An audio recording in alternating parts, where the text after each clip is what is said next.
Sandeep ji unmute करेंगे और छोटा सा अपने बारे में, बिल्कुल छोटा सा अपने बारे में बताएंगे, and Swami ji will the हाँ जी सर, रीजन नमस्कार। Behind your problems. हाँ जी, नमस्कार, बोलिए। है ना सर। पिछले साल एंजियोग्राफी किया था। मेरा हम्म। 3 ब्लॉकेजेस थे। एक 80%, एक 90%, एक 100%। तो 90% वाला जो था वो कैल्सिफिक था। तो डॉक्टर ने तो बाईपास के लिए बोला था, लेकिन हम माधवबाग से ट्रीटमेंट शुरू किए। आयुर्वेदिक ट्रीटमेंट शुरू किया। वो एक्सरसाइज और डाइट कंट्रोल वगैरह से हम्म। उससे काफी रिपोर्ट्स में इम्प्रूवमेंट है। वैसे तकलीफ तो पहले भी नहीं होती थी। तकलीफ अभी भी नहीं होती। हाँ, सांस जो फूलना होता था वो पहले भी थी, और अभी थोड़ा काफी रिड्यूस हो गया। स्टेयर्स मैं चढ़ता हूँ 2 फ्लोर्स तक। हाँ, ऑफिस में अप डाउन कभी करना पड़ेगा तो वो होता है ना। तो 90% वाला जो ब्लॉकेज था वो लेकिन कैल्सिफिक था। अच्छा, एक चीज देखिए, मैं दो तरीके से बताऊंगा आपके सिस्टम में प्रॉब्लम क्या है। हम्म। आ, एक बात सबको यहाँ पे समझने की जरूरत है। What is blood pressure? होता क्या है वो? When you make effort you get breathless. आप जब जोर लगाते हैं तो सांस फूलती है। ये ब्लड प्रेशर का इशू। हार्ट का भी इशू इसी से रिलेटेड है। मगर आप एफर्ट लगाते हैं तो आप सांस रोक के ही तो एफर्ट लगाते हैं। इसका मतलब क्या हुआ? सांस रोकने की क्षमता कम है। बहुत आसानी से वो बढ़ा लेंगे, आपका ब्लड प्रेशर, हार्ट डिजीज ठीक हो जाएगा। आसान भाषा में बोल रहा हूँ, इसको बहुत इलेबोरेट करके भी बोल सकते हैं। जैसे आपके अंदर क्या इशू रहा, हमेशा से क्या इशू रहा कि आपके शरीर के अंदर कोई भी चीज एब्जॉर्ब नहीं होती। शरीर में सोखने की क्षमता, भोजन को एब्जॉर्ब करने की क्षमता बहुत कम है। भोजन को एब्जॉर्ब करने की क्षमता अगर कम होगी और आपके टिश्यूज को न्यूट्रिशन चाहिए तो क्या करेंगे वो? पानी कम आ रहा आपके पाइप में, आपको थोड़ा दूर पानी को पुश करना है तो आप क्या करोगे? आप उसका नोजल दबाओगे? दबाओगे ना। नोजल दबाने से होता क्या है? बेसिकली प्रेशर बढ़ता है। तो आप प्रेशर बढ़ा रहे हैं क्योंकि ये काम करना है आपको। क्या ये गलत हो गया? नहीं। ब्लड प्रेशर कभी भी गलत नहीं होता। या अपने शरीर को आप काम करने देना चाहते हैं कि नहीं देना चाहते हैं? यस। इस तरीके से भी समझ, इस तरीके से या उस तरीके से, आप दोनों तरीके से कैसे भी समझे। तो शरीर काम करने के लिए अगर उसको नहीं मिल रहा कुछ तो प्रेशर बढ़ा के ही करेगा ना। तो that is a protective thing. मगर आपके साथ में प्रॉब्लम क्या हो रही है कि आपकी क्षमता नहीं है सांस रोकने की, इसलिए डिफिकल्टी आ रही है। अगर आपकी सांस रोकने की क्षमता होती तो डिफिकल्टी आती ही नहीं, तो आपको पता ही नहीं चलता कि अरे मुझे कोई प्रॉब्लम है। और अगर वो बढ़ा लेंगे तो भी प्रॉब्लम खत्म हो जाएगी। आप कैसे भी पकड़ो, देखो ये बहुत लॉजिकली मैं समझाने की कोशिश करूं, कैसे भी पकड़ो ठीक हो जाएगा। आपका इनहेलेशन का भी स्ट्रेंथ कमजोर है, इसीलिए एब्जॉर्प्शन नहीं हो रही। इसको कहते हैं अपान दोष है। इसको कहते हैं अपान दोष है। दूसरा एक और चीज है, अब जब बिगड़ रहा है शरीर के अंदर, आयुर्वेदिक तरीके से बताता हूं, प्रेशर डिविएशन को वात दोष कहते हैं। तो आपकी बॉडी में एक्चुअली प्रेशर इतना बन नहीं पा रहा जितना बनना चाहिए, तो इसे वात दोष कहते हैं। और इसकी वजह से क्या होता है, सब कुछ अनस्टेबल हो जाता है। क्योंकि एक तरफ तो बॉडी पुश कर रहा है काम करवाने के लिए, दूसरा कैपेसिटी नहीं है उतना काम करवाने की। तो फ्लक्चुएशन। अब जरा अपने दिमाग को ढूंढो, देखो ऊट पटांग थॉट्स चलते हैं, कभी ये कभी वो कभी वो कभी वो। ऐसे सिचुएशन में कई लोगों को इंसोम्निया होता है, नींद नहीं आती जल्दी। पेन फैक्टर शरीर में बढ़ जाते हैं क्योंकि हर चीज रुक रही है, जहां भी रुक रहा है, ब्लॉक जहां भी होगा वहां दर्द होगा। पेन फैक्टर शरीर में बढ़ने के चांस होते हैं। शरीर हमेशा रिस्क में रहता है। शरीर रिस्क में रहता है तो एंजाइटी इश्यूज भी आने शुरू हो जाते हैं। इसको एड्रिनल फटीग कहते हैं, धीरे धीरे एड्रिनल फटीग, क्योंकि नेगेटिव थॉट्स आएंगे, पता नहीं क्या होगा आगे। इस तरीके से भी लोग सोचने लगते हैं। ये वात विकार के यही सिम्टम है सारे के सारे। अब आपकी सांस रोकने की क्षमता कोई भोजन से तो नहीं बढ़ेगी, दवाई से तो नहीं बढ़ेगी, है ना। वो तो आपको सपोर्ट कर सकते हैं, मगर आपकी ताकत तो नहीं बढ़ा सकते। आपने 50 साल, जितना भी 60 साल, कई लोग होंगे जिन्होंने भोजन किया, कमजोर हुए ताकतवर हो गए? कमजोर ही होते गए ना। तो हाँ, भोजन को करेक्ट करना अच्छी बात है, उससे बॉडी को सपोर्ट मिल जाता है, मेडिसिन से बॉडी को सपोर्ट मिल जाता है, मगर वो ट्रीटमेंट तो है ही नहीं। ट्रीटमेंट तो करें, नहीं तो आपकी लाइफ अच्छी कैसे होगी, ये बताओ। आपकी सांस रोकने की क्षमता बढ़ी नहीं तो प्रॉब्लम आता जाएगा। हो सकता है आपको थोड़ा आज भोजन चेंज करके, फूड चेंज करके, मेडिसिन से थोड़ा रिलीफ मिल गया, कल को फिर क्रैश आ जाए, क्योंकि आपने बेसिकली ट्रीटमेंट तो किया नहीं। तो दो तरीके से इसको डिफाइन किया, एक तो अपान दोष, शरीर में एब्जॉर्प्शन फैक्टर भी कम है, और दूसरा पार्ट जो है वो वायु दोष, या फिर उसको कहेंगे वात विकार, है ना। तो ये दोनों ही, वात क्या है? प्रेशर है। वात तो प्रेशर है, प्रेशर को ठीक करना पड़ेगा। प्रेशर को आप प्रेशर से ठीक कर सकते हैं, कुंभक से ठीक कर सकते हैं, और किसी तरीके से ठीक नहीं कर सकते। There is no evidence of that. 100 साल में एक भी एविडेंस नहीं है कि दवाई खा के कोई ठीक हो गया। बल्कि heart attack has become number 1 cause of death.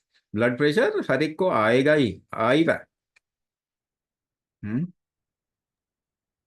Thank you, Swamiji. Thank you, Sandeep ji. We have next Anju Ramani. Anju Ramani ji, I am putting you in spotlight. Would you like to, I hope you have, I mean, I assume you have problems. So if you can unmute yourself and tell us about your problems in brief.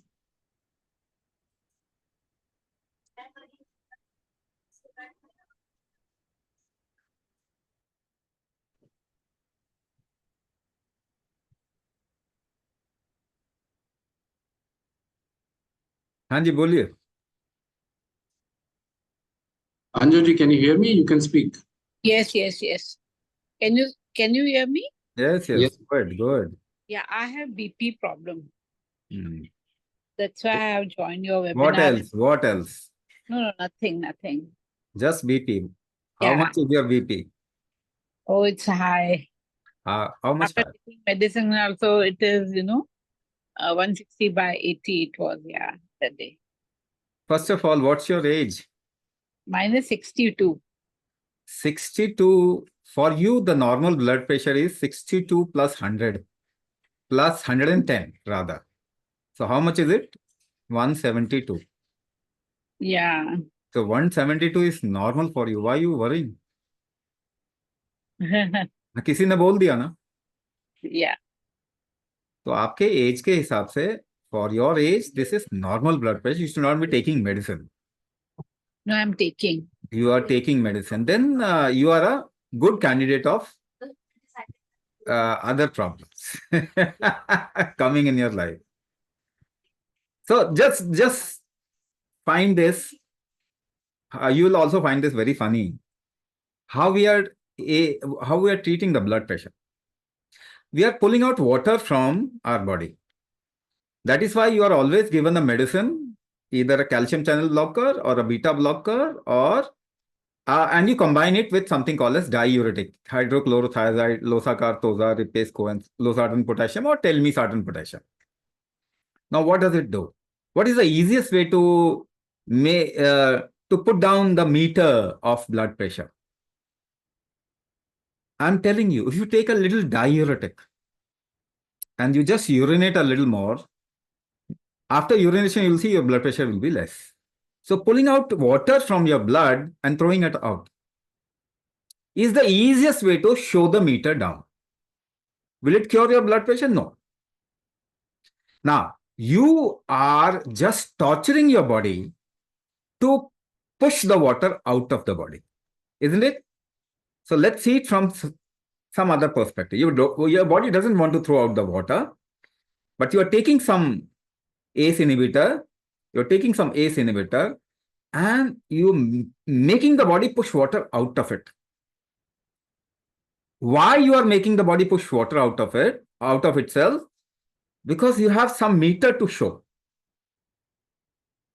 है ना? If you have not a clear skin for a female, if you just do a little makeup, है ना? So this is how we sell products. In 100 years, by taking some diuretic, nobody has come out of blood pressure, but somebody has to show the meter down to sell that Losartan, Tozar, Ripase, Coams.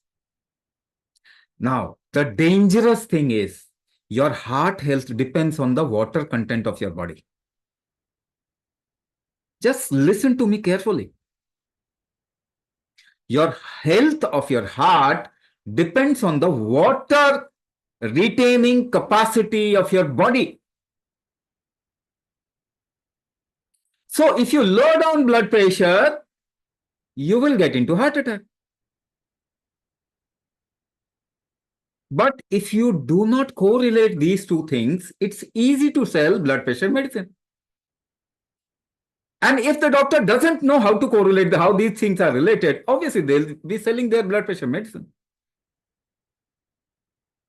Now, in both ways, वो कहते हैं ना, वो जो पंडित है ना, वो मरने पे भी खाता, जीने पे भी खाता. So the doctor wants to take that role. वो कहते हैं हमें हर समय खाना है आपसे. So आपका water will lower down the blood pressure, will eat your money, and when heart attack comes, will eat your money.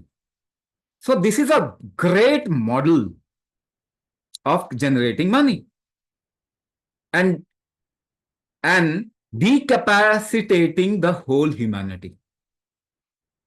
Heart attack has become number one cause of death. No doubt, we are creating it. है ना? Heart attack अगर बढ़ जाते हैं तो then business बढ़ जाएगा ना. तो आप ब्लड प्रेशर को डेंजर बता दो कि ब्लड प्रेशर डेंजरस है बॉस. कुछ भी करो, whatever you do, you have to lower it down. So you have to take that little pill and we'll combine it with some other pill. And when you get into problem, we'll give you 2 more pills. And people know, you started with 1 or 2 pill and where have you reached? There will be many people. तो कर क्या रहे हैं पहले ये समझ जाइए. ठीक है? तो आपका ब्लड प्रेशर कोई ज्यादा नहीं है, first of all. Right now, अगर आपको ब्लड प्रेशर को कम करना है और if you have to do better your life, है ना, प्रोग्नोसिस अच्छा करना, if you want to improve the prognosis, whatever symptom you are facing, you want it out of your life, isn't it? If you have symptom, only then there is a problem. If you don't have a symptom, do you really have a problem? What is the first thing which will show that there is a problem with you? Your body will show. Your body has to show some symptom for a problem. If your body is not showing any symptom, do you really have a problem? Whatever your blood pressure is, your body will bring it down whenever it is required or push it up whenever it is required. Does it do all these things? Is your blood pressure dynamic? क्या ये ऊपर नीचे होता है? Have you seen somebody's blood pressure shooting to 1000? It always comes down, even if it goes wherever. But if it finds the right situation in the body, it comes down. Or whatever your age and your kind of work, it will suit that. The body type, age, work, it will suit. So, you don't actually have a problem. The only little difficulty that I see in you is more wants than the system can hold. But your blood pressure is not high. See, if you want to do more in the very short span of time, your body will have to increase the blood pressure, isn't it? Only then you will be able to do. So actually you require a little more blood pressure. People who are too ambitious in their life, They need to have a little higher blood pressure so that they can actually function better and do things faster and more efficiently. If you make it into a disease, then how will the humanity function? So that is why the new generation is becoming weak, and they are becoming weaker by the day, by years. You don't have to do that. Your medicine is creating havoc. The chemical medicine is creating havoc on the whole humanity. The biggest crime that human can do, we are doing it from the last 100 years. Chemically bombing human system. So we have ideas and ideas around. Nobody knows why blood pressure happens. Do you know? Your allopathy doesn't know why blood pressure happens. Actually, they don't know why any chronic disease happens. People who do not know why disease are happening, they are treating people. Just see what state we have got ourselves into. तो आपके साथ कुछ ज्यादा problem नहीं है, but yes, you'll have to improve the strength factor of your body. And please use your life to do a lot of things, but you should be that strong. So कुंभक करके वो strong strength लेके आ जाओ, symptom खत्म हो जाएंगे, आगे risk खत्म हो जाएगा. Thank you, Swamiji. Siddharth, see, this can't be done for everyone. Siddharth Gupta, do you have a problem related to BP or heart? Give me a thumbs up first. Yeah, so I'll put you in spotlight. Okay, unmute yourself and ask your question. But tell us about yourself in brief. Yeah. Hi, good evening, Mr. Kapoor. Good evening, Swamiji. I've just turned 53 last month. So I have a family history of. So my father was a heart patient. He had got a first heart attack, or rather, the only heart attack when he was around 45 years old. He passed away a couple of years back at the age of 78. Now the thing is, I've been very, very cautious about the heart related things because I know it has a hereditary side to it. So you wouldn't believe, but from the age of 18 onwards, I used to get my LDL and HDL test done. And what happened, just to cut this long story short, what happened in April was that I'd played around 45 minutes of tennis, and 3-4 days after that, I experienced, when I got up in the morning, I experienced pain in my left shoulder and it moved onto my left arm. Next day, I went to a hospital here in Noida, and the doctor found everything all right. He told me that it has to be something else. It's not heart related, and he was the HOD of cardiology. Then I absolutely insisted that please run more tests and, if possible, do an angiography. So anyways, he went through echo and then TMT and all that. Echo was normal. TMT, they found some error there, some problem there, and then they advised me to do a CT angio. That is never conclusive. So they asked me to go through conventional angio, where 2 arteries had a blockage of 80 to 90%. And one had 40 to 50%. So I was obviously taken aback because I was sure it was not going to be to this extent. So I have my report in front of me. So it says left main stem had a distal 40 to 50% plaque. LAD had type 3 proximal 80 to 90% calcific stenosis. And RCA has a dominant proximal to Now, mid. what your doctor suggested? No, so I went through angioplasty. So they've put 2 stents in me. One in the left main stem, which has a 40 to 50% plaque because that plaque was soft. So they had done an IV US through it. And so they told me to, so they had put 1 stent there and 1 stent in LAD. They actually told me that I should be a candidate for a bypass. And I was actually not really prepared for it. And then they gave me an option that even stents can be an option. So I opted for the stents. Now the thing is, I don't have, and in RCA also, there was a 90%, 80 to 90% a plaque, 80 to 90% blockage. So they have kept that on hold. They're saying that I'll be operated again. So there'll be a stent again in RCA, maybe in another 1 month's time. I've gone through so I've been to Apollo as well as Max, and they've also told me the same thing, that I should have maybe gone through a bypass instead of stents. But anyways, they're saying that I should get my stent in the RCA also done soon. Now, the thing is, couple of things. I've been for the last 8-9 years. I've always had high BP to the extent of around 140, 90, 95. Sometimes hitting 150 by 100 also. But what Swamiji just told this lady before me, that BP is not that big a concern, but still it is, I think, to some extent. So that is the main thing. And post the stenting, it happened on 15th of May. I've lost around 13 kgs post that, to just help overall in heart health and all that.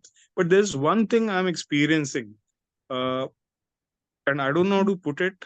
I don't think it is breathlessness, to be honest, but थोड़ा सा मेरे को ना effort लग रहा है सांस लेने में, चलते हुए या सीढ़ियां चढ़ते हुए या कुछ ऐसे breathlessness जो होती है वो नहीं है, लेकिन even लेटते हुए भी many a times I find it slightly, I have to put bit more effort into breathing. Yeah. Okay. So let's see what is your problem actually. And you are not looking at the problem.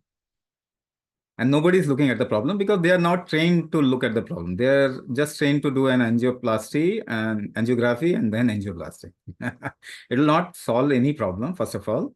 Angioplasty is unscientific. You should not put stents in the heart. Bypass, the heart does natural bypass. If you just put a little more effort in your life, the heart will do natural bypass, and blockages doesn't create heart attack. There is no proof of it. There is no empirical evidence that blockages create heart attack. So, doctor से ज्यादा एक तो patient जानते हैं. पहली बार doctor को भी नहीं मालूम कि क्यों हो रहा है, पेशेंट को मालूम है कि डॉक्टर को मालूम है कि क्यों हो रहा है. Right? In the whole, surgery, who invented surgery? Shushruta, Maharishi Shushruta. उन्होंने अपनी पूरी surgery, and Hippocrates learn surgery from the 3rd generation of महर्षि शुश्रुत. उन्होंने पूरी सर्जरी में ना कभी भी हार्ट सर्जरी नहीं बताया, ब्रेन सर्जरी भी बताया. Shushruta actually has said how to do brain surgery, but he said don't touch the heart. If you touch the heart, the whole humanity's heart will become weak. तो पहली बात, आपको stent डलवाने की कोई जरूरत ही नहीं थी, लेकिन अब जो हो गया हो गया. और जो भी आइडिया है आपके, अब आइडिया को तो एकदम से मैं हटा नहीं सकता.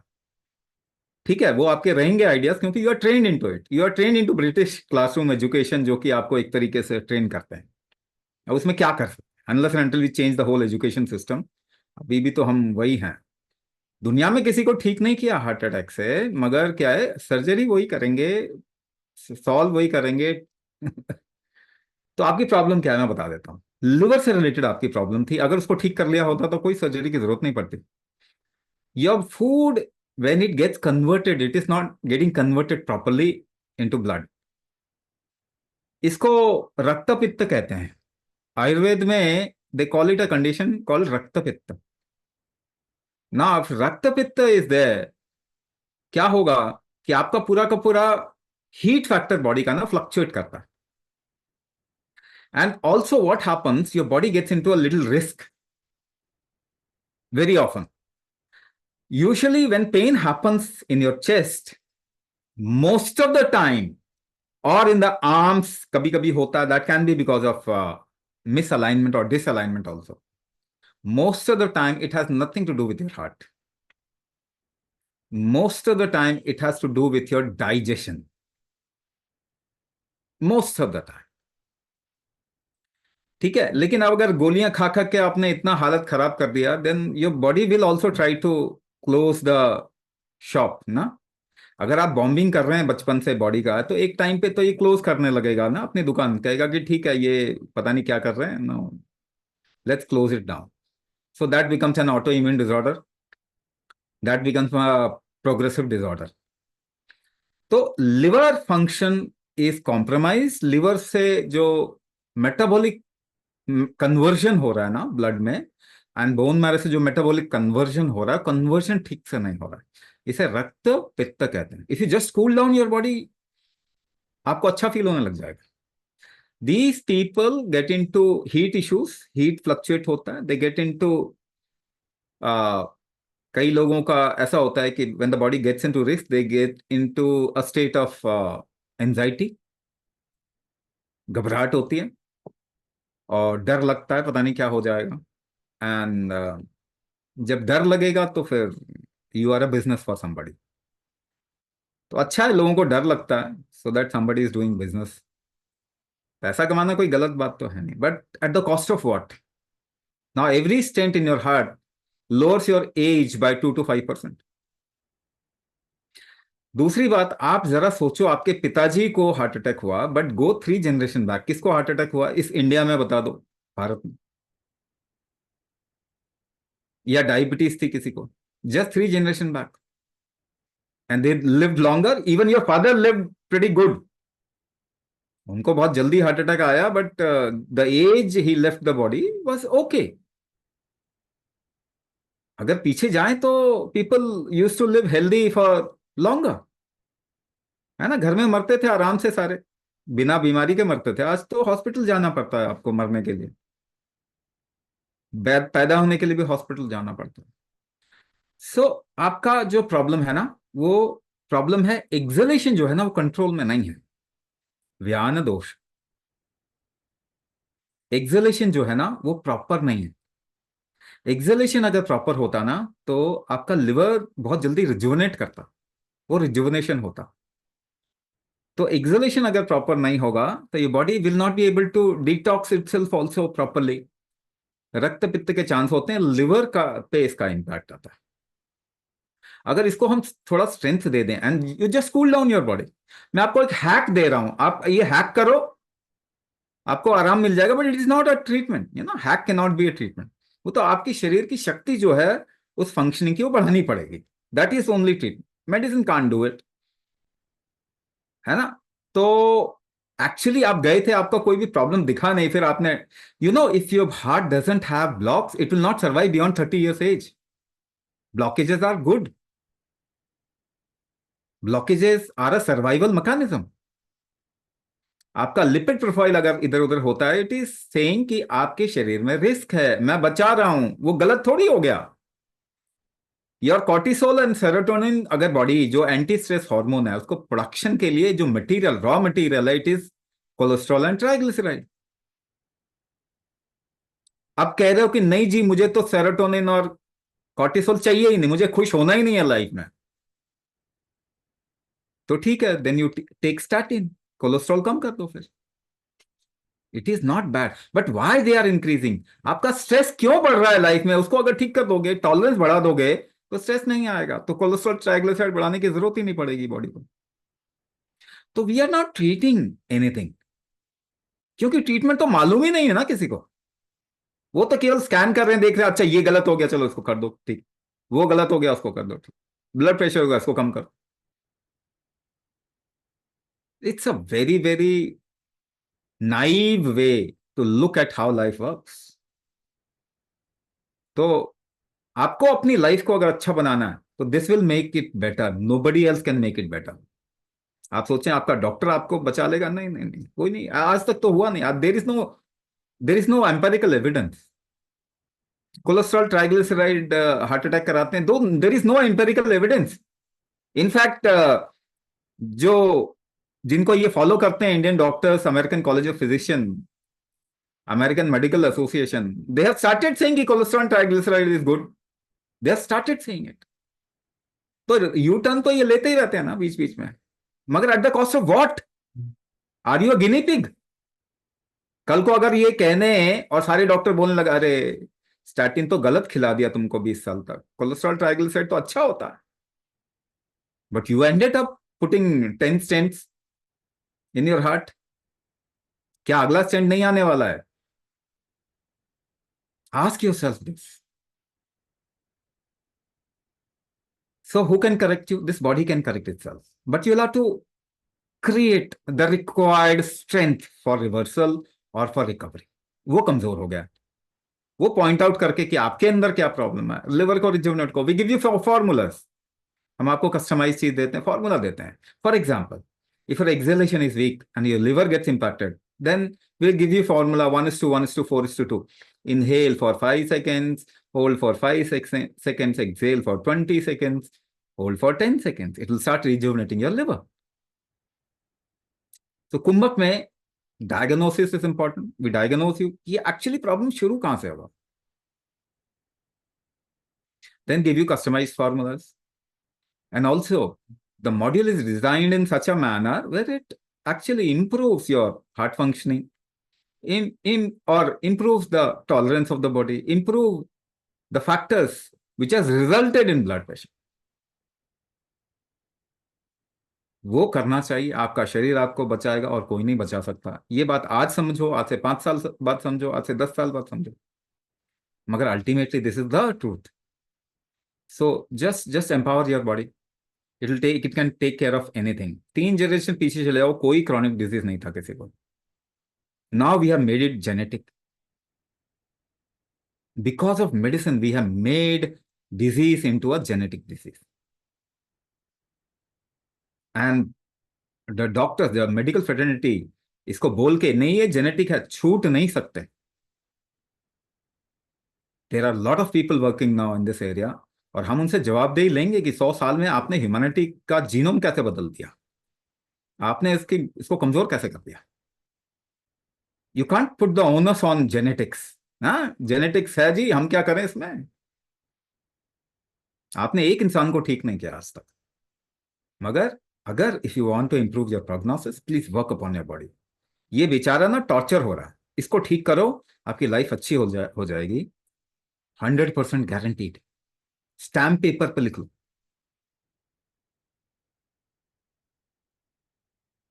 Thank you Swami ji. Just a continuation of that. Blockages को लेके लोग बहुत परेशान रहते हैं. So how does kumbhak therapy help in clearing blockages? I will take a few more questions after this. Blockages तो अगर आप प्रॉपर प्रेशर इकोसिस्टम आपका ठीक नहीं है, तो आप सोच रहे हैं कि आपका हार्ट कोलैप्स कर जाए. What do you want? If the pressure ecosystem is, because everything functions in pressure ecosystem, आपका हर काम तो प्रेशर में होता है. If you are not able to maintain the pressure, क्योंकि पहले क्या होता था, your lifestyle was such that you will have to use your body, or you had to use your body a lot. Human beings को body को बहुत इस्तेमाल करना पड़ता था. तो जब वो इस्तेमाल करते थे तो प्रेशर इकोसिस्टम प्रॉपर मेंटेन रहता, क्योंकि with effort you can maintain the internal pressure ecosystem. Now effort factor has gone down. Effort तो कम हो गया आपकी लाइफ में. एफर्ट, इसी को लाइफस्टाइल डिसऑर्डर कहते हैं ना. Simplistic, if you can define lifestyle disorder in 1 sentence, you will be able to correct it. मगर अभी तो लाइफस्टाइल डिसऑर्डर में सब कुछ बोलते हैं, फूड खराब हो गया, एनवायरमेंट खराब, ये खराब हो गया, वो खराब हो गया. तो ऐसे खराब में भी तो कई लोगों को ब्लड प्रेशर नहीं होता, हार्ट डिजीज नहीं होता. What is there in them? आपका प्रेशर इकोसिस्टम गवर्न करता है any kind of functioning inside the body. Now it has weaken, कमजोर हो गया, तो प्रेशर बढ़ाने के लिए हार्ट तो एक ही काम कर सकता है, वो नैरो करेगा ना ल्यूमेन को. आप भी तो पानी के पाइप को कम करोगे ना, प्रेशर नहीं होगा तो दूर ले जाने के लिए. तो इजेक्शन फ्रैक्शन बढ़ाना है आपके बॉडी को, हार्ट को, तो ब्लॉक क्रिएट करेगा ना वो. आप कमजोर करना चाहते हैं हार्ट को. There is no evidence that blockages create heart attack. There is no empirical evidence. Blockages से हार्ट अटैक होता ही नहीं है, क्लॉटिंग से होता है. बस्टिंग ऑफ द एथेरोस्क्लेरोटिक जो मास है उसके बस्ट होने से होगा. जब क्लॉटिंग होगी तब हार्ट अटैक होगा. ब्लॉकेजेस से हार्ट अटैक नहीं होता. Blockages push the heart to create और to open up the collateral. Bypass करने के लिए ब्लॉकेज होता है कि so that you have lot of collaterals and a very healthy heart. तो ब्लॉकेजेस से हार्ट अटैक नहीं होता, पहली बात. लेकिन अगर एफर्ट मेकिंग एबिलिटी आपकी अच्छी होगी तो ब्लॉकेज भी जरूरत नहीं पड़ेगी ना इतनी. So that is what we are doing. We are correcting the pressure ecosystem so that your heart doesn't have to create blocks. ध्यान से सुनिए, अगर आप ध्यान से सुनेंगे तब समझ में आएगा। डोंट थिंक कि WHO समझदार एंटिटी होती है, केवल नाम है WHO, आज तक तो किसी को ठीक नहीं किया उसने। यू आर इंटेलिजेंट पीपल, आप समझदार लोग हैं, आपको समझना है। डॉक्टर को समझने से आप ठीक नहीं होंगे, हॉस्पिटल को समझने से आप ठीक नहीं होंगे, वो तो अपना धंधा करेगा, WHO काम करेगा। You are putting the responsibility on ridiculous peoples. दुनिया में सबसे जो मूर्ख है उनको अपनी हेल्थ का ठेका दे रखा है आपने। फिरंगी सबसे मूर्ख प्रजाति है पूरी ह्यूमैनिटी की हिस्ट्री में, उसको ठेका दे रखा है आपने अपने हेल्थ का। Your health will never be okay, हो ही नहीं सकता, पॉसिबल ही नहीं है। यू आर इंटेलिजेंट पीपल, आप लोग समझदार लोग हैं, आपको एक्शन लेना पड़ेगा, लेकिन समझना पड़ेगा पहले। You must understand how this is functioning. ये शरीर कोई कल्प्रिट नहीं है, ये क्रिमिनल नहीं है आपका बॉडी कि इसको इस तरीके से गोली से मार रहे हो। इसकी शक्तियां वापस कर दीजिए, इसको वो काम करने की जरूरत नहीं पड़ेगी जिससे अपने आप को बचा रहा है। तो ब्लॉक से वो अपने आप को बचा रहा है। If you correct the pressure ecosystem, it will not create blockages, as simple as that. और वो कुंभक से ही हो सकता है और किसी तरीके से नहीं हो सकता। My father is old, like 70 years plus. Shekhar Chand Jain ji, ये आपका सवाल है. He's a CKD patient from last 4-5 years. Creatinine has risen to 5.0. It comes down to 4.2. He's been diabetic and BP for last 15 years. Constipation issues. But on 13th of this month, he faced angina pain and LVF came to 34%. Can he benefit at this age from Kumbhak therapy? You can benefit at any age, first of all. You can benefit at any age. Secondly, how much benefit depends upon lot of factors. And how much time you will take. केवल time का ही तो एक factor है, किसी को जल्दी हो जाएगा, किसी को थोड़ा टाइम लगेगा। ऑल्सो एक और बात इसके, having said it, I will also say something. When you are bombing your body, आप जब chemical intake, your body is not designed for chemical intake, आपका शरीर केमिकल खाने के लिए नहीं बना हुआ। आप डीजल की गाड़ी में पेट्रोल नहीं डालते हैं, मगर शरीर में केमिकल डालते हैं। तो after certain period your body may decide कि हो गया, enough is enough, now I am closing down the thing. उसके बाद कुछ नहीं कर सकते, let me tell you. So before your body decides nothing can be done, I'm closing down, you start working upon your body. इसको support करना शुरू कर दो। Kidney, now if your body is not designed for chemicals, when you put chemicals, more than 95% of the chemical is thrown out of the body. आप जब chemical डालेंगे, शरीर को मालूम नहीं कि एक गलत चीज आ गई, तो उसको निकालने की कोशिश करेगा। It will only throw out through the kidney. तो किडनी को अगर आप ओवरलोड करोगे तो किडनी डैमेज होगा ही होगा। How can you prevent kidney damage? तो डेटा जरा सर्च करिए, अपने गूगल में डालो कितने डायलिसिस सेंटर खुल गए मेरे इलाके में, how many kidney patient have been detected, आप हैरान हो जाओगे। तो everything is connected. If you think कि नहीं किडनी अलग है, लिवर अलग है, हार्ट अलग है, नहीं बाबा, ऐसा होता नहीं है। This is not how this body works. आपकी एक प्रॉब्लम दूसरी जगह पे जाएगी जाएगी। आपका एक ऑर्गन डैमेज है तो क्या हार्ट पे लोड नहीं आता? आएगा ही आएगा। So will you get help? Yes, you will get help. Not only help, your life will become better. अब हम ये नहीं बता सकते आपको कि किसी की एज कितनी बाकी है, लेकिन हम ये गारंटी दे सकते हैं, किसी को अगर एक दिन भी बाकी है ना, वो एक दिन बेटर जाएगा उसके 10 साल से। And yes, kumbhak can actually extend your life. 1 minute, 1 घंटा, 1 दिन, 1 साल, कितना भी हो, anybody who is doing kumbhak, they will have a little extended life. Depending upon how much you have help this body. दवाई से आपकी लाइफ कभी भी नहीं बढ़ सकती। नहीं नहीं, दवाई खा के तो हमारी एज, एवरेज कुछ भी नहीं होता, बकवासबाजी है। If you are a data student, if you are a mathematics student, you will see this is just a manipulation, है ना। जीडीपी कुछ भी नहीं होता, एक ही इंसान के पास सारा मनी है तो भी उतना ही जीडीपी आएगा। ये छलावा है, ये बेकार की बात है। लीनियर मैथमेटिक्स दुनिया को रूल नहीं कर सकती, it will anyway crash down. That is why allopathy is not a science. Allopathy science नहीं है, it's a pseudo science because it works on linear mathematics. Life linear mathematics पे काम करती है नहीं, therefore it is not a science. Obviously उसका proof हमारे को मिल रहा है, it has destroyed the life of humanity. तो अपने शरीर पे काम करिए। अब हम आपको कुछ भी नहीं कहेंगे कि आप बाकी मत जाओ डॉक्टर के पास, ये दवाई मत लो, नहीं नहीं, we will not say that. वो आपकी मर्जी है, आपकी समझ है, but you please understand how this body works. आपको फायदा तो इसी से होना। You do whatever else, even if you have adverse drug reaction, you want to have less of ADR, अगर साइड इफेक्ट कम होना हो तो बॉडी को टॉलरेंट तो बनाना पड़ेगा ना आपको। तो आप जो भी कर रहे हैं, अगर आप सर्जरी भी करवा लिया, तो do you want another surgery in life? You have to do rehabilitation, improve the strength factors of the body, recovery strength बढ़ाइए वापस। वो तो आपने किया नहीं। Will tell you how to leave medicine, because everyone can leave medicine and then you will see your life has become much better। कितनी अच्छी हो गई लाइफ, मेडिसिन छोड़ने के बाद पता चलता है। ऐसे तो हम क्या बताएं अभी।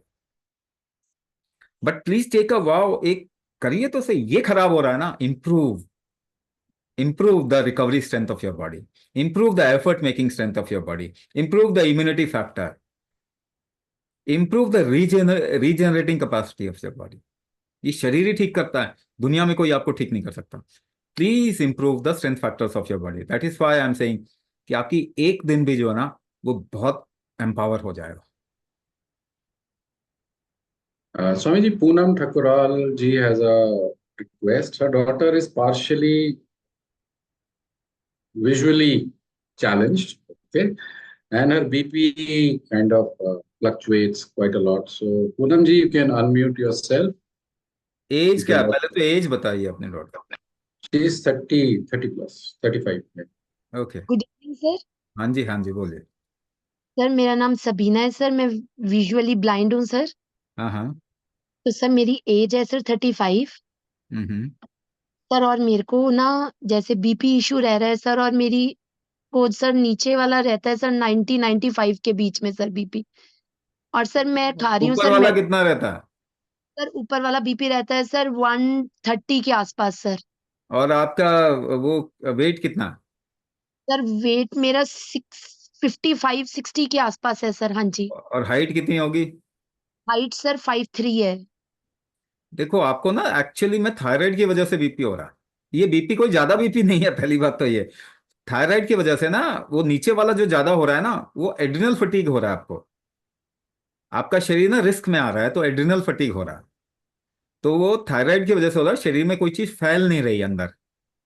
जब कोई चीज फैलेगी नहीं, तो थोड़ा सा बीपी भी बढ़ाता है बॉडी। मगर ये जो आपका बीपी है, बिल्कुल भी ज्यादा नहीं है, पहली बात तो ये।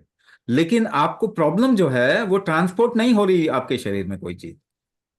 जो ट्रांसपोर्ट अगर नहीं होगी तो फिर प्रॉब्लम आएगी। तो आइडियली तो आपको थायराइड का प्रोग्राम ज्वाइन करना चाहिए। और विजुअली इम्पेयर्ड लोगों में हम कुछ बॉडी का मूवमेंट भी करवाते हैं विथ ब्रेथ होल्ड एंड, तो आपको कोई समझा देंगे, हम आपको कोई समझा देंगे तो आप वो कर पाएंगे। तो आपको आइडियली थायराइड का प्रोग्राम ज्वाइन करना चाहिए। सर मतलब पहले मेरे को अपने ब्लड टेस्ट करवा के थायराइड अपना चेक करवाना चाहिए? नहीं नहीं, चेक करवाने की कोई जरूरत नहीं। सर वैसे नॉर्मल बीपी मतलब हमारी एज में कितना होना चाहिए, नीचे का और ऊपर का? आपकी एज में नॉर्मल बीपी 140/90, 90, 95 ऐसा चलेगा। अच्छा सर, ये नॉर्मल बीपी में काउंट होता है 95-90 तक? हाँ हाँ, वो नॉर्मल बीपी तो है आपकी। अब सर आपको मेरे कोई, को सब आपको लोग कोई यही बता कह रहा रहे है, हैं। हाँ, आपको कोई बता रहा है कि ये नॉर्मल नहीं है, मगर ना सिम्टम में हमेशा देखा करो। हमेशा सिम्टम के तौर पे देखा करो कि आपको सिम्टम प्रॉब्लम क्या आ रही है। ये मत देखो कि बीपी कितना है, शुगर कितना है, ये देखने की बजाय आप देखो कि तकलीफ क्या आ रही है आपको। तकलीफ से देखेंगे ना तब आप सही पकड़ पाएंगे कि प्रॉब्लम क्या है ना। आपका ब्लड प्रेशर नॉर्मल है, उसमें कोई इश्यू नहीं है। हाँ, अब जैसे कि थायराइड के लोगों में क्या होता है, एसिड रिफ्लक्स होता है। भूख जो लगती है ना, कॉन्स्टिपेशन रहता है, एसिड रिफ्लक्स होता है, सिर में दर्द होता है, हेवीनेस भी आता है, माइग्रेन हो सकते हैं, ग्लूकोमा हो सकता है, आई में प्रेशर लगता है, चेहरे पे प्रेशर लग सकता है। कई लोग होते हैं एड़ियों में दर्द होता है उनके। ठीक है ना, इस तरीके की चीजें, लिथार्जी होता है, दिमाग जो है वो बैलेंस में नहीं रहता, बॉडी जो है कुछ का कुछ कभी ना कुछ का कुछ ऐसा सोचते हैं। इस तरीके की कंडीशन में ना हमेशा ये देखना चाहिए कि आपके शरीर में ट्रांसपोर्ट नहीं हो रही चीजें ठीक से। तो ट्रांसपोर्टेशन फैक्टर ठीक करने के लिए कुंभक करेंगे तो आप देखेंगे कि ये सिम्टम जो भी प्रॉब्लम आ रही है सॉल्व हो जाएगी। टेस्ट कराने से कुछ भी फायदा नहीं होता, क्योंकि टेस्ट करा के T3 T4 TSH दिया जाएगा। TSH ज्यादातर लोगों का गड़बड़ होती है, मगर उनको दिया वही जाता है, T4 भी दिया जाता है। T4 टेट्राहाइड्रोथायरोनिन जिसे हम कहते हैं वो दिया जाता है। वो तो लिवर खराब होने की वजह से आपका T3 T4 फ्लक्चुएट करेगा। TSH का कोई रिलेशनशिप नहीं होता आपके थायराइड ग्लैंड से, ये पिट्यूटरी ग्लैंड से होता है रिलेशनशिप। तो वो सभी हॉच पॉच है अभी। ठीक है, अभी सभी बहुत खिचड़ी पकी हुई है। ज्यादा टेस्ट कराओगे तो और ज्यादा भ्रम में आएंगे, ज्यादा डरेंगे। मगर आपको पहली बात तो घबराने की जरूरत नहीं, the body can take care of any condition. थोड़ी बहुत सिम्टम है तो उसको समझने की कोशिश कीजिए, उसके हिसाब से उसको सपोर्ट करेंगे, बॉडी को ठीक हो जाएगा। There's a gentleman and the question पहले भी आया था, can paralysis be rectified? And here is another person who faced paralysis in May this year, and BP obviously थोड़ा ऊपर नीचे है, तो can this course help him? हाँ हाँ, पैरालिसिस में देखो क्लॉटिंग क्यों हो रहा है आपके बॉडी के अंदर। ठीक है, क्लॉटिंग क्यों हो रहा है, बॉडी रिस्क में है ना। ब्लड क्लॉट क्यों कराएगा अंदर, बताइए तो। बाहर ब्लड क्लॉट होना चाहिए ना जब ऑक्सीजन के संपर्क में आता है, अंदर क्यों हो रहा है। यहाँ पे एक और चीज है, ज्यादा ऑक्सीजन भी खतरनाक होता है, ये समझो। ठीक है ना, तो क्लॉटिंग क्यों हो रहा है, because there is a risk in the body. Body के अंदर टॉलरेंस नहीं है, आप जो केमिकल डाल रहे हो उसके लिए बॉडी का टॉलरेंस कम हो रहा है। The food that you are eating is hybrid, inorganic, process, genetically modified. उसके लिए बॉडी का टॉलरेंस अगर कम हो गया तो वो क्लॉट करेगा, अंदर रिस्क आ जाएगा तो क्लॉट हो जाएगा। तो first culprit is medicine, medicine की वजह से क्लॉट होने के चांस सबसे ज्यादा होते हैं। Second culprit is your food and what ever you're putting in side the body. Third culprit is air, हवा ही खराब कर दिया। अब हवा ले रहे हैं, सांस ले रहे हैं, तो अंदर रिस्क आ रहा है। So it is utmost important that you improve the tolerance of your. पहला तो टॉलरेंस एकदम से बढ़ाना है। कैसे बढ़ाएंगे टॉलरेंस, 10 किलो का वेट उठा के देखो, how do you tolerate 10 kg weight. सांस रोकते हैं कि नहीं रोकते वेट उठाने के लिए। आप सांस रोकते हैं, 20 किलो उठाना है तो सांस रोकने की कैपेसिटी बढ़ानी पड़ेगी। Only then your tolerance will improve, otherwise tolerance नहीं बढ़ सकता आपका। तो कुंभक करके टॉलरेंस जैसे ही बढ़ेगा, क्लॉटिंग टेंडेंसी कम हो जाएगी। Now once a clot has happened, I can give you example where clot has happened, and because the person was doing kumbhak, the clot actually went out of the body. The person had a problem with for few days, इसके बाद ठीक हो गया। Pressure gradient में तो clot भी remove होगा। Now the third thing, clot has happened, paralysis has happened, यानी एक डैमेज हो गया। तो न्यूरो रीजनरेशन होता है कि आपके बॉडी में, we had cases like that, paralytic के केसेस हमारे पास में आए। And there are cases where they have recovered by 90 to 95% sensation जो है वो वापस आ गया। So neuro regeneration, neuroplasticity, is it possible? Yes, it is possible. Go on the Google and read neuroplasticity. फिर दूसरी चीज पढ़ो, क्या स्टेम सेल्स। तो आपके बॉडी में स्टेम सेल्स है न्यूरो रीजनरेशन के लिए, you have to give the trigger to those stem cells, तभी न्यूरोप्लास्टिसिटी पॉसिबल होगा। ट्रिगर क्या है, एपिजेनेटिक ट्रिगर देना पड़ेगा। कुंभक एपिजेनेटिक ट्रिगर होता है, कुंभक रीजेनरेटिव ट्रिगर होता है आपके बॉडी का। दवाई से ये ट्रिगर खराब होगा अगर दवाई से आप इसे ट्रिगर देने की कोशिश करोगे तो। सो genetic modification forcefully is a very very wrong direction that the world is taking. Genetic mutation हो जाएगा पूरी ह्यूमैनिटी का। जेनेटिक चेंजेस लाने की कोशिश कर रहे हैं वो, the way they are doing it, genetic mutation हो जाएगा पूरी ह्यूमैनिटी का, सब खराब हो जाएगा शरीर। इसीलिए कह रहा हूं, आप मूर्खों को आपने अपने हेल्थ का ठेका दिया हुआ है, वो दुनिया बर्बाद करके ही मानेंगे। सो आपका रिकवरी हो सकता है, अगर आपको पैरालिसिस हुआ है, और कुंभक से बहुत अच्छा रिकवरी, बहुत तेजी से होगा। How much depends on lot of things, but yes, recovery will happen for sure, guaranteed. कितना भी हो जाए, अगर you become independent, you become capable enough, you become better, तो करना चाहिए ना आपको, और तो किसी चीज से नहीं होगा ना। तो और बाकी चीजों से, जैसे कि अपने लाइफस्टाइल में अगर आपने एफर्ट लगाना, एक्सरसाइज वगैरह शुरू करते हैं, उससे फायदा होता है, वो भी तो कुंभक से ही कर रहे हैं exercise.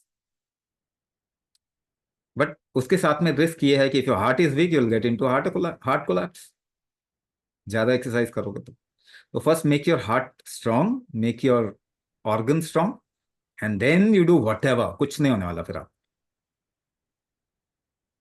Few last questions, Swamiji.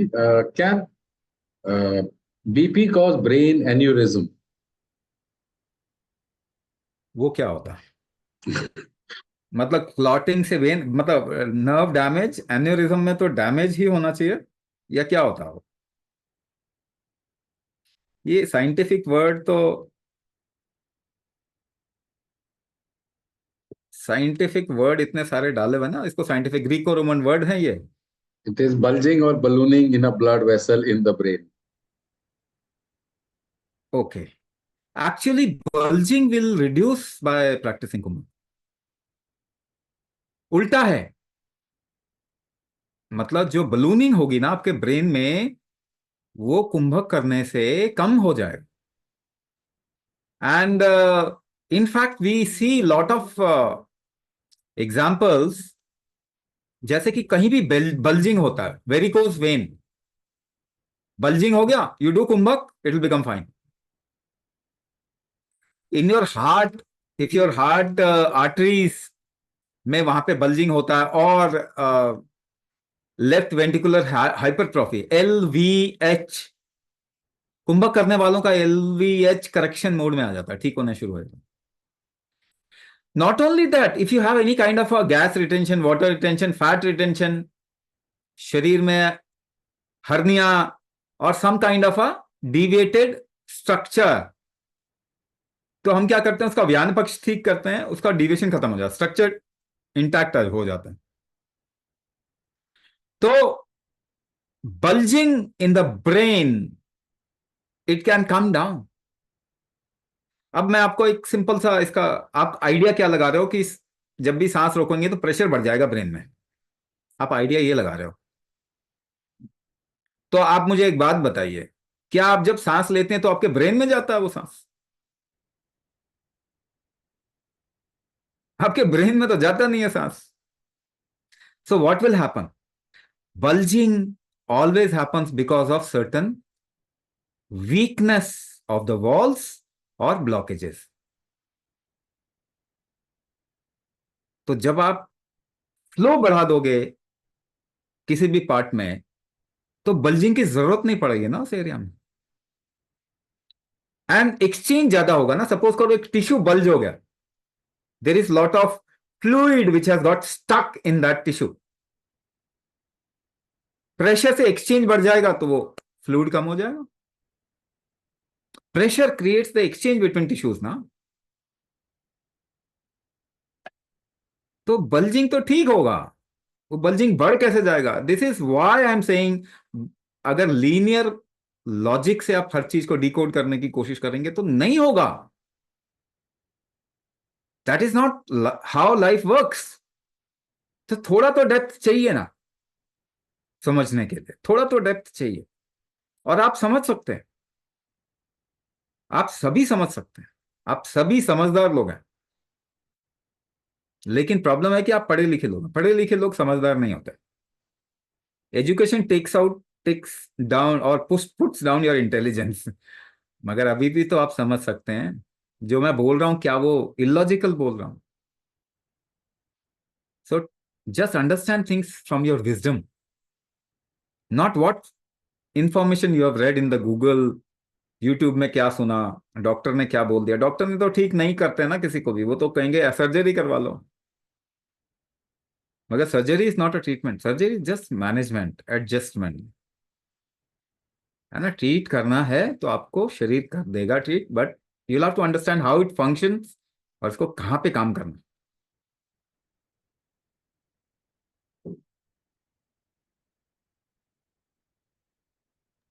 There was another question, angioplasty done on medicine. So one has to get up for urination many times in the night. Is that a effect of medicine बहुत अच्छा or the बोला। condition? बहुत Or the अच्छा condition? पकड़ा। हाँ, अब आप समझने शुरू कर रहे हैं। It is, yes one, it is an effect of medicine, because the body has to throw maximum medicine which has been put in you. Medicine titration कैसे किया, डोज टाइट्रेशन कैसे किया जाता है? You take I give you an example. आप अगर diabetes है, चलो नॉर्मली पैरासिटामोल हर एक के घर में हो गई, 500 milligram of paracetamol is a normal dosage, but how much your body needs, आपको आपका शरीर कितना चाहता है, वो जरूरत कितनी है आपको? 5 मिलीग्राम। तो why you are given 500 milligram? 500 क्यों दिया गया है आपको? क्योंकि 495 your body will throw out, तो उसको ओवरडोज दिया जाता है, यानी कि इसको एक तरीके से ओवरलोड किया जाता है, so that it goes inside your body. तो अगर आप दवाई खा रहे हैं तो frequent urination, one of the factor is frequent urination which is common. It will also put load on your kidney, kidney पे भी लोड जाएगा, तो थोड़े साल के बाद में किडनी इश्यूज आने शुरू हो जाएंगे।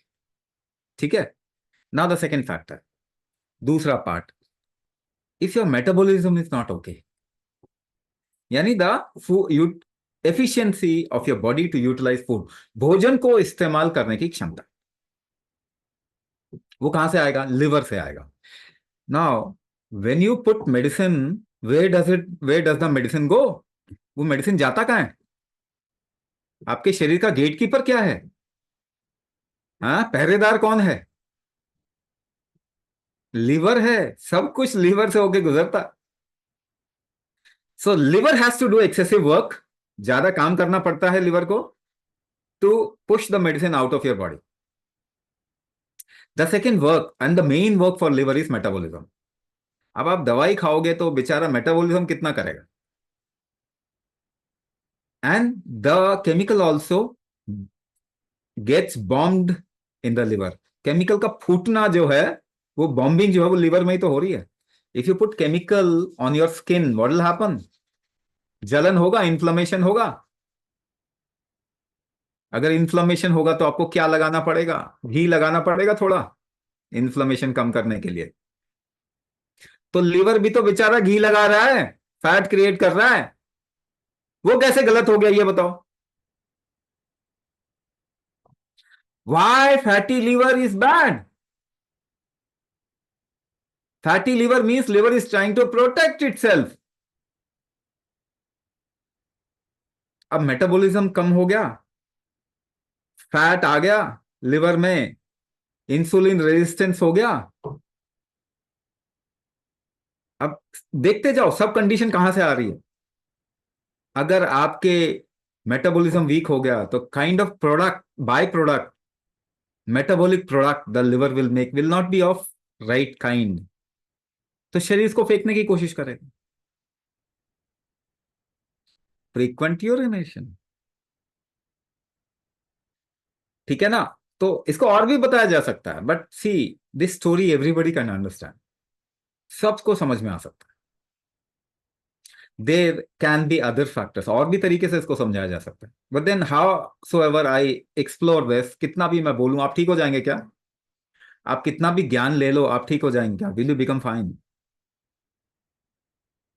अभी तक तो हुआ नहीं, 100 साल में तो हुआ नहीं, तो थोड़ा शरीर पे काम करेंगे आप ठीक हो जाएंगे। This is as easy as it gets. You just have to improve the strength factors of your body. ये बेचारा खत्म हो रहा है, इसको बचा लो. अभी तो मैं ये भी बोल रहा हूँ कि इसको बचा लो, इसके ऊपर काम करो, rest whatever you want, you do. धीरे धीरे करके your life will become better.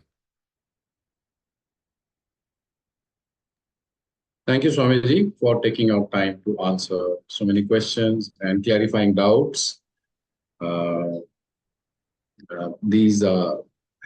Swamiji's time is limited, so we will need to